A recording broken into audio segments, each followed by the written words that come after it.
이 이야기는 치과 병원에서 절대 말해주지 않습니다.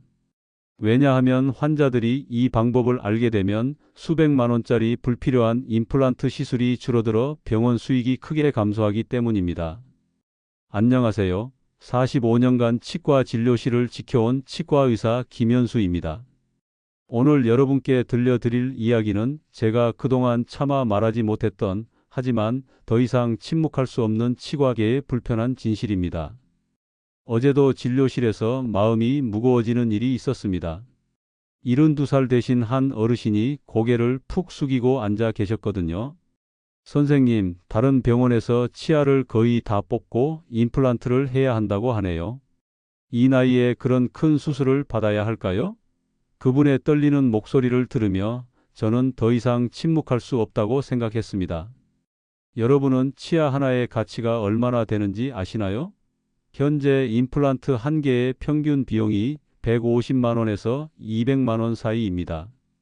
우리 입안에 있는 32개의 치아를 모두 돈으로 환산하면 대략 5천만 원이 넘는 금액이죠.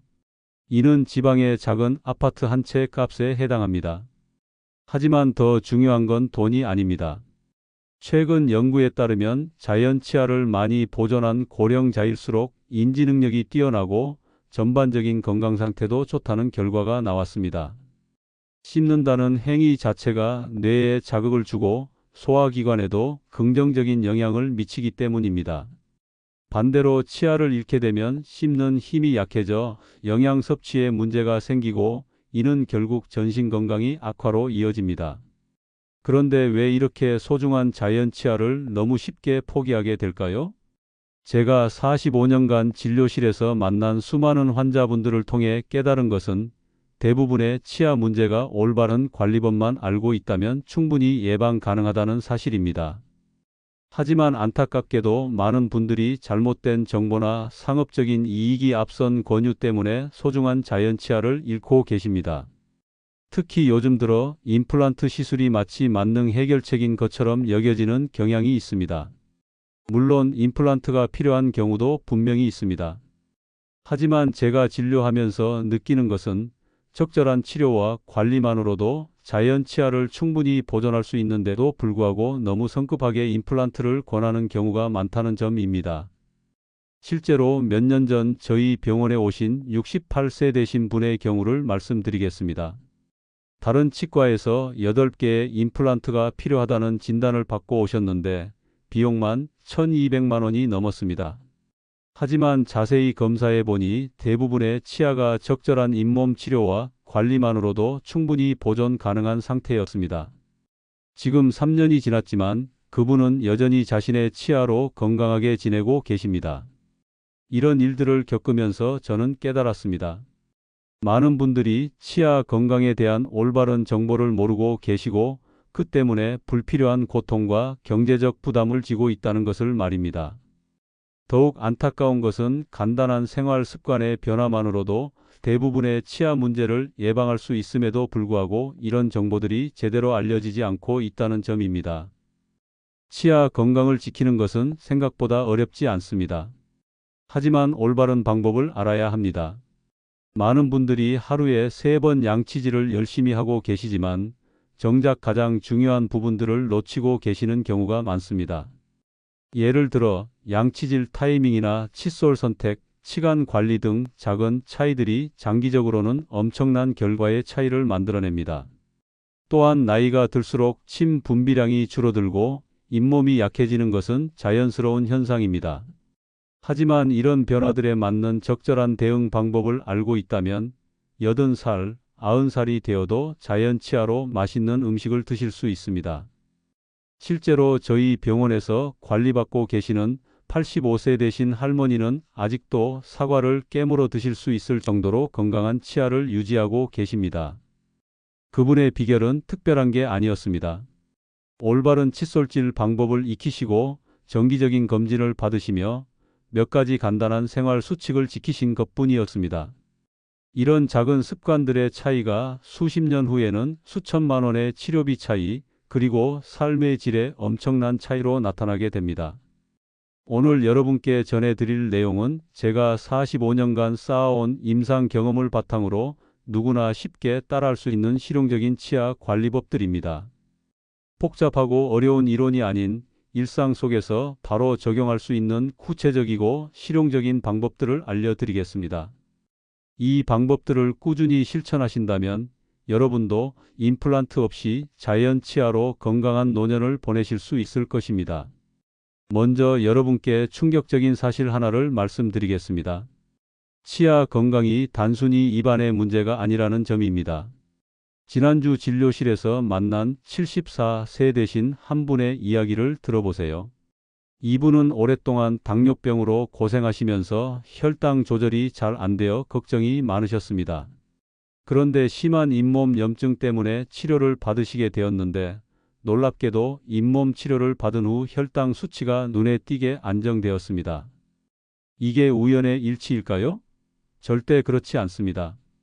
잇몸에 염증이 생기면 그 염증을 일으키는 세균들이 혈관을 타고 온몸으로 퍼져나갑니다. 이런 세균들은 당뇨병을 악화시킬 뿐만 아니라 심장병, 뇌졸중 같은 심각한 질병의 위험도 크게 높입니다. 실제로 잇몸병이 있는 분들이 심장병에 걸릴 확률이 훨씬 높다는 연구 결과들이 계속 나오고 있습니다. 더 놀라운 건 치매와의 관련성입니다.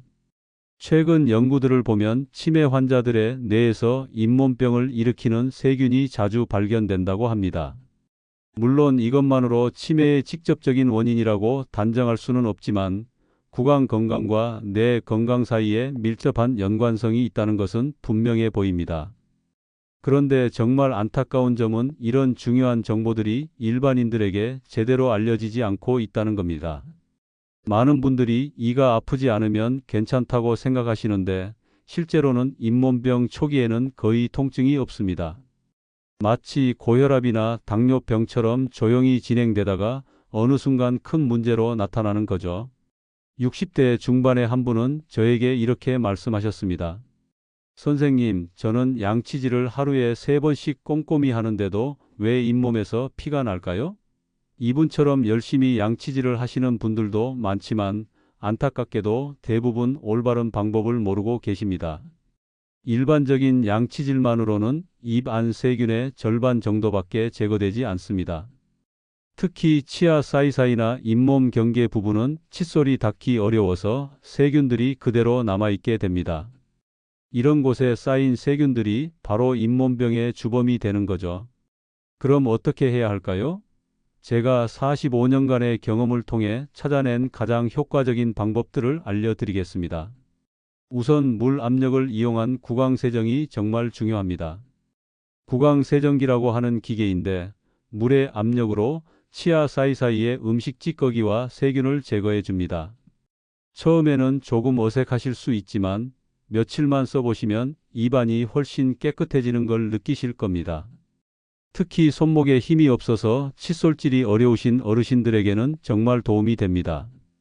70대 초반의 한 어르신은 파킨슨병 때문에 손떨림이 심해서 치실 사용이 어려우셨는데 구강 세정기를 사용하신 후로는 잇몸 상태가 눈에 띄게 좋아졌습니다. 이렇게 간편한 방법이 있었다니 진작 알았으면 좋았을 텐데 라고 말씀하시더군요. 다음으로 칫솔 사용법도 바꿔야 합니다. 많은 분들이 칫솔을 너무 세게 문지르시는데 이건 오히려 잇몸을 상하게 만듭니다.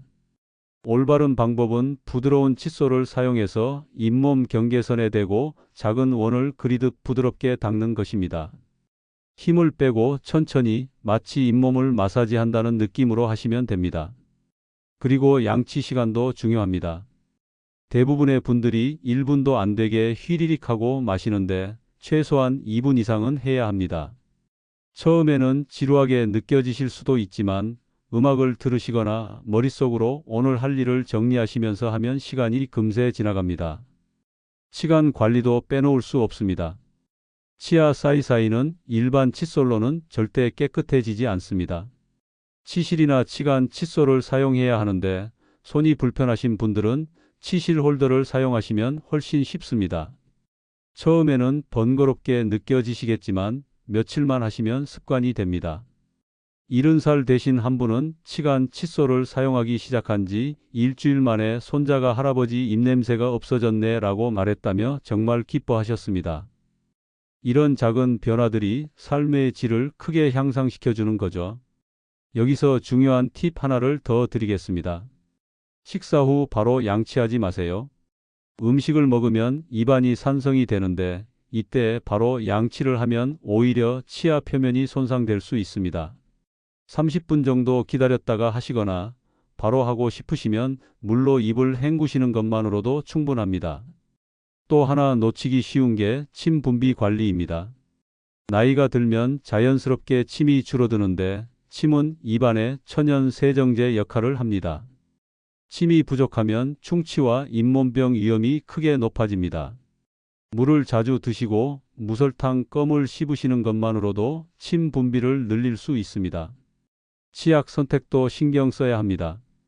텔레비전 광고에 나오는 유명한 치약이라고 해서 다 좋은 건 아닙니다. 불소가 들어있는 것이 중요하고 너무 강한 연마제가 들어있는 미백 치약은 장기간 사용하면 오히려 치아를 손상시킬 수 있습니다.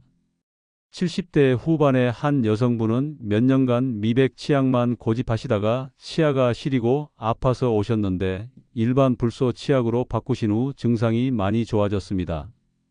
광고만 보고 판단했는데 역시 전문가 말을 들었어야 했네요 라고 말씀하시더군요. 지금까지 제가 45년간 진료실에서 쌓아온 경험을 바탕으로 자연 치아를 지키는 방법들을 말씀드렸습니다. 하지만 이 모든 내용이 의미가 있으려면 여러분이 실제로 실천하셔야 합니다. 머릿속에만 담아두고 끝나면 아무 소용이 없거든요. 제가 항상 환자분들께 강조하는 것이 있습니다. 완벽하게 하려고 하지 마세요. 처음부터 모든 걸 다 하려다 보면 부담스러워서 아예 포기하게 되는 경우가 많습니다. 오늘부터 하나씩 천천히 시작해 보세요. 예를 들어 오늘은 양치할 때 시간을 조금 더 늘려보시고 내일은 치실을 한번 써보시는 식으로 말이죠. 80대 중반의 한 할머니가 제게 이런 말씀을 하신 적이 있습니다. 선생님, 저는 제 또래 친구들 중에서 유일하게 틀니를 안 하고 있어요. 모든 친구들이 부러워해요. 그분의 비결이 뭔지 아세요? 특별한 게 아니었습니다. 그냥 오늘 제가 말씀드린 것들을 꾸준히 평생에 걸쳐 실천하신 것뿐이었어요. 또 다른 분은 70세가 되어서야 처음으로 구강세정기를 사용하기 시작하셨는데 석 달 만에 잇몸 상태가 눈에 띄게 좋아졌습니다. 왜 진작 시작하지 않았을까 하고 후회하셨지만 지금이라도 시작한 것이 다행이라고 위로해 드렸습니다. 여러분도 할 수 있습니다. 나이가 많다고 이미 치아 상태가 안 좋다고 포기하지 마세요. 지금부터라도 시작하면 분명히 달라질 수 있습니다. 실제로 70대에 처음 제대로 된 구강 관리를 시작하신 분들도 눈에 띄는 개선을 보이는 경우가 많습니다.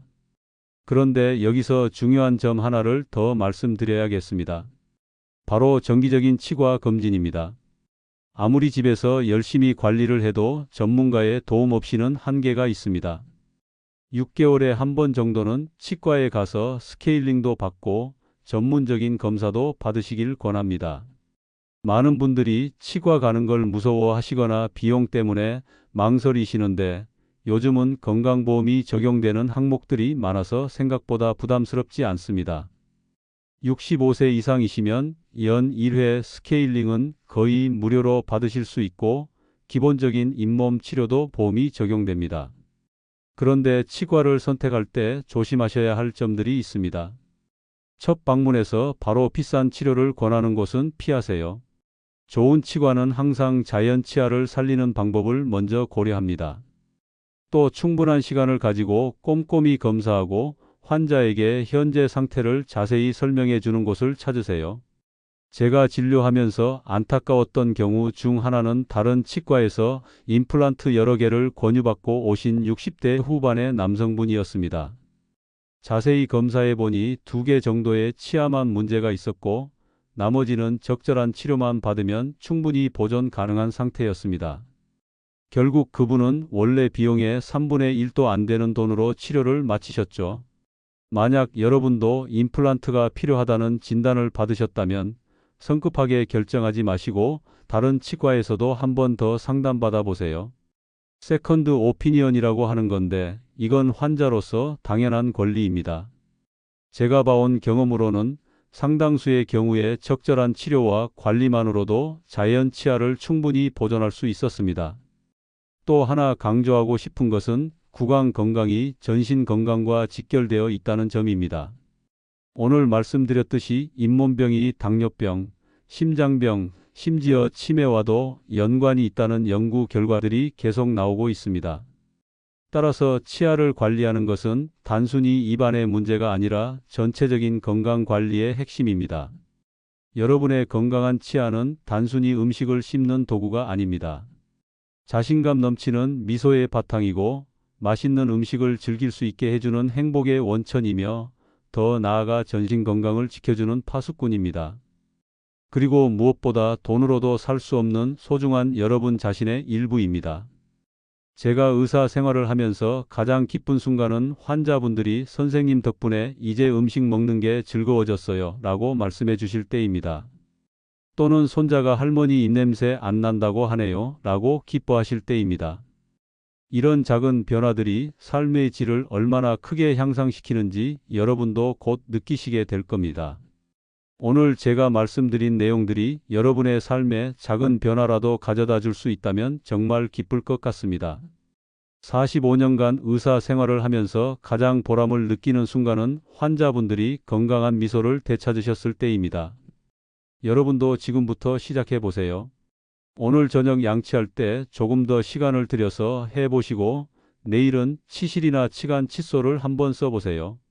모레는 구강세정기 구입을 고려해 보시고 다음 주에는 치과 예약을 잡아보세요. 이렇게 하나씩 차근차근 실천해 나가시면 됩니다. 작은 변화가 모여서 큰 차이를 만들어낼 것입니다. 당장 눈에 보이는 효과가 없더라도 포기하지 마세요. 건강은 하루아침에 만들어지는 게 아닙니다. 매일매일의 작은 실천이 쌓여서 건강한 노년을 만들어가는 거죠. 마지막으로 당부드리고 싶은 말씀이 있습니다.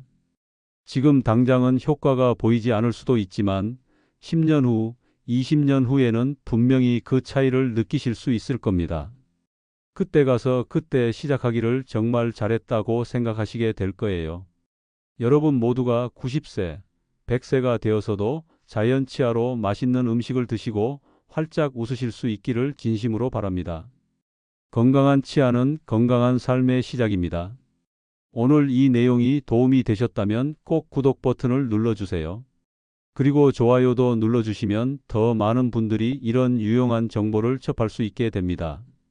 댓글로 여러분의 경험도 나눠주세요.